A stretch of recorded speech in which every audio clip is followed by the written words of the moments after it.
Police अधीक्षक तांबे और नगर आयुक्त ने लातूर के मुख्य बाजार गंज गोलाई में अतिक्रमण का निरीक्षण किया।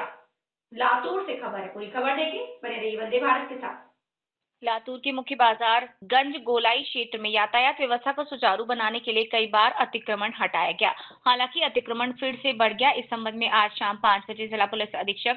अमोल तांबे, नगर आयुक्त मानसी मीणा, पुलिस उपाधीक्षक रंजीत सावंत, नगर उपायुक्त यातायात शाखा के पुलिस निरीक्षक बुद्धिवंत सुकाले, गांधी चौक थाने के पुलिस निरीक्षक साहेब राव नरवड़े, क्षेत्रीय अधिकारी समाधान सूर्यवंशी, अतिक्रमण विभाग प्रमुख रवि कांबले और पुलिसकर्मी मौजूद रहे। तर काल जे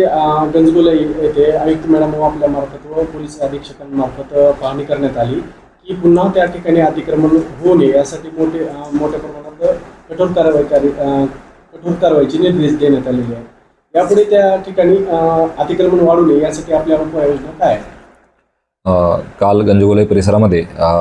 माननीय मनपा आयुक्त प्रशासक मानसी मॅडम व जिल्हा पोलीस अधीक्षक तांबे साहेब यांच्या मार्फत तसेच दोन्ही विभागांचे वरिष्ठ अधिकारी व कर्मचारी त्या ठिकाणी उपस्थित होते आणि वाहतुकीच्या दृष्टीने त्या ठिकाणी जे काही वाहतूक कोंडी होते आणि अतिक्रमण झालेले आहे त्या दृष्टीने एक पाहणी करण्यात आलेली आहे आणि येत्या काळामध्ये संयुक्त मोहीम दोन्ही विभागाच्या वतीने त्या ठिकाणी घेण्यात येणार आहे आणि जी वाहतुकीची कोंडी आहे ती तत्काळ दूर करण्याचा आमचा प्रयत्न आहे आणि त्या ठिकाणी जे कोणी अतिक्रमण करणार आहेत त्यांच्यावर सुद्धा आम्ही कडक स्वरूपाची यापुढे कारवाई करणार आहोत।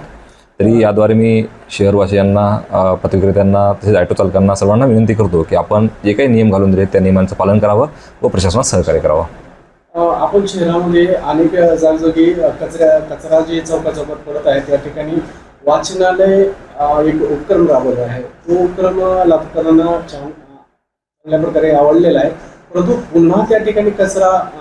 पडू नये यासाठी काही उपाययोजना